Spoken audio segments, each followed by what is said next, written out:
Bismillahirrahmanirrahim. Assalamualaikum warahmatullahi wabarakatuh. Perkenalkan, nama Kiai Muhammad Rahman Al-Munawir dan mahasiswa Setiwa Makassar Perbandingan Madhab 7E yang insyaallah akan mencoba melakukan praktek tarbiyah sebagaimana tugas yang diberikan oleh Ustazuna Dr. Qasim Sabuni hafizahullah taala. Dan insyaallah di praktek ini kami sendiri akan membawakan materi tarbiyah ta'rif tentang ibadah praktis. Bismillahirrahmanirrahim. Assalamualaikum warahmatullahi wabarakatuh. Waalaikumsalam warahmatullahi. Masya Allah, bagaimana kabar kita semua? Alhamdulillah. Ada Akh Haidar, ada Akh Syahril. Siapa yang tidak hadir hari ini? Ismat.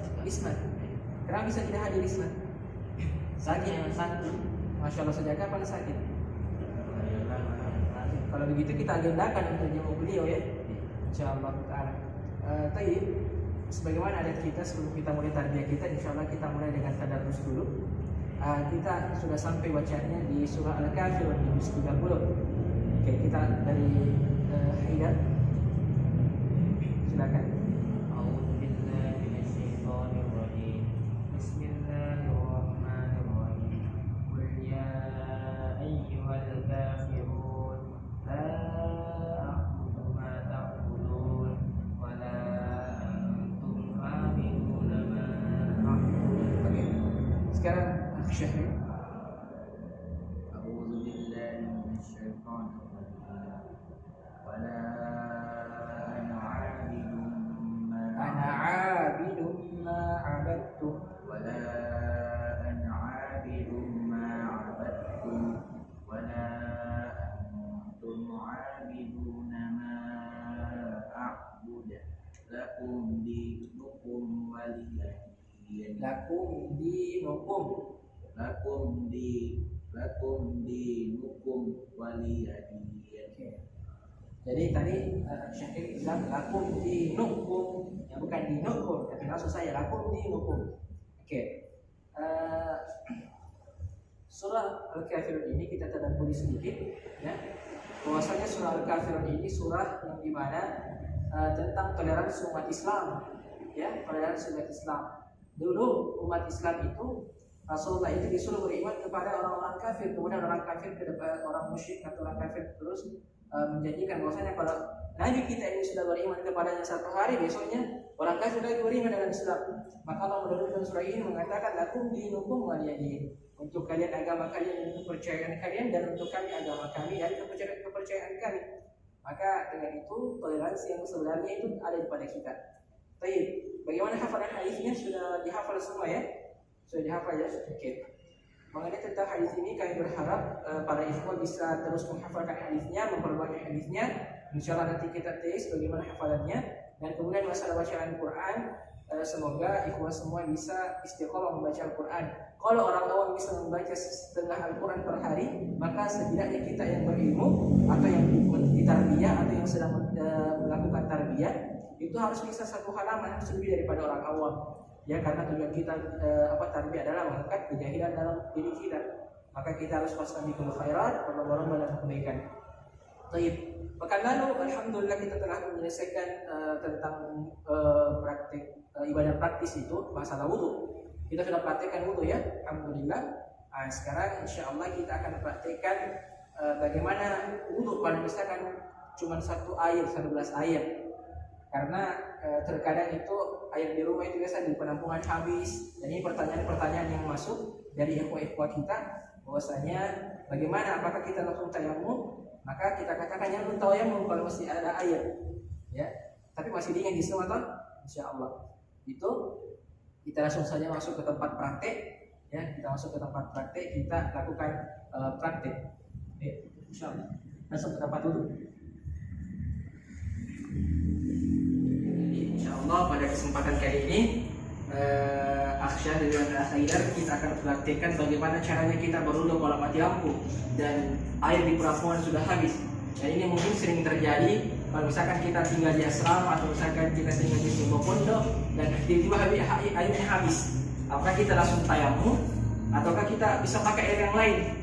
Karena dalilnya falam tajidu ma'an fatayammamu. Tapi misalkan cuma ada air minum, maka itu bisa kita manfaatkan dan atau segelas air seperti ini.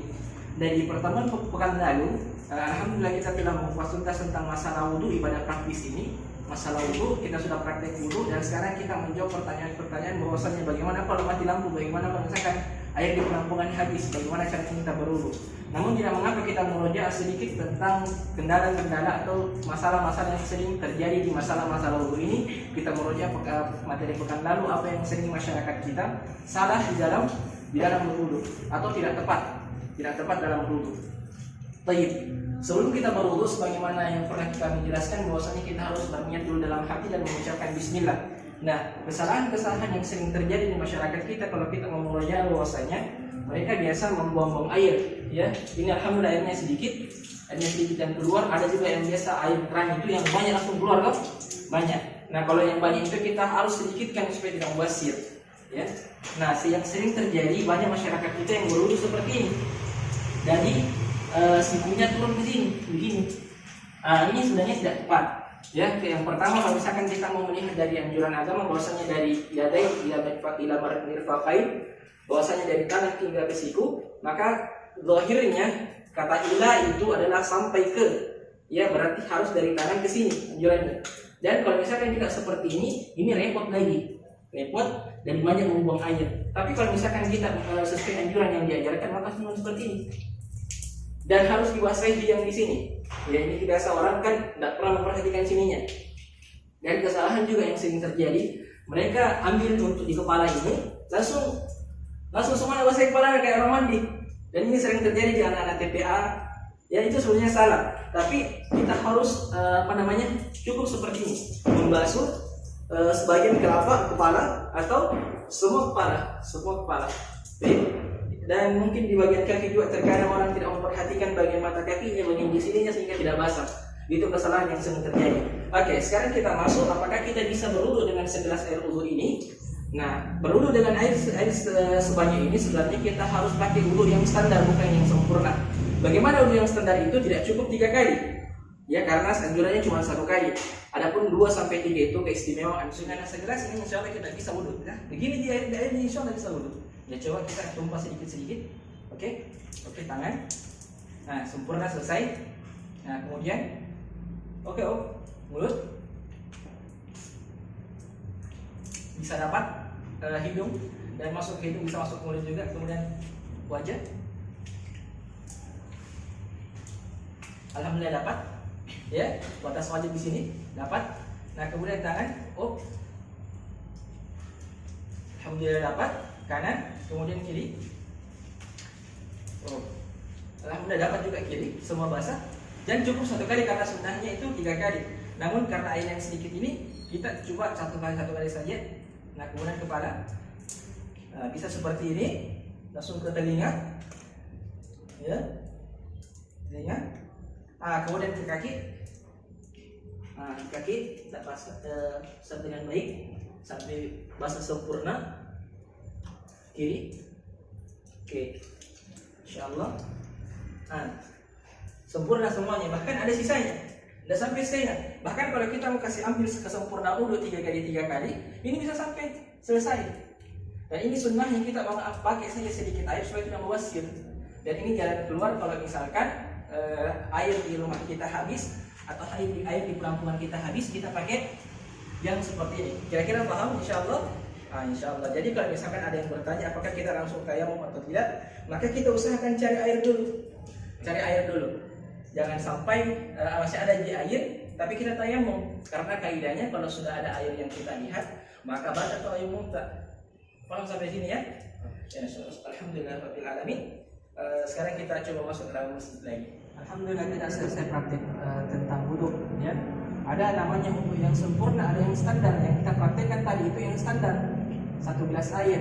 Kalau yang sempurna kita sempurnakan semua 3, ya. Oke, kalau begitu insyaallah semoga kita sehat-sehat, bisa bertemu lagi di halaqah kita ini, di halaqah tarbiyah kita ini, bisa saling membagi ilmu lagi di pekan depan insyaallah. Sebelum kita tutup, apa ada pertanyaan? Oke, kalau tidak pertanyaan saya yang tanya pada Syahri. Kalau misalkan air yang kita pakai wudu itu air teh, apakah boleh? Enggak boleh. Air kopi boleh? Oke, enggak boleh. Karena air yang kita pakai wudhu adalah air. Kapan tercampur maka bukan lagi namanya air. Misalkan air itu ada di kopinya, ada gulanya, maka kita katakan itu kopi. Kalau misalkan sudah ada tehnya, ada gulanya, kita katakan itu teh, bukan air kan?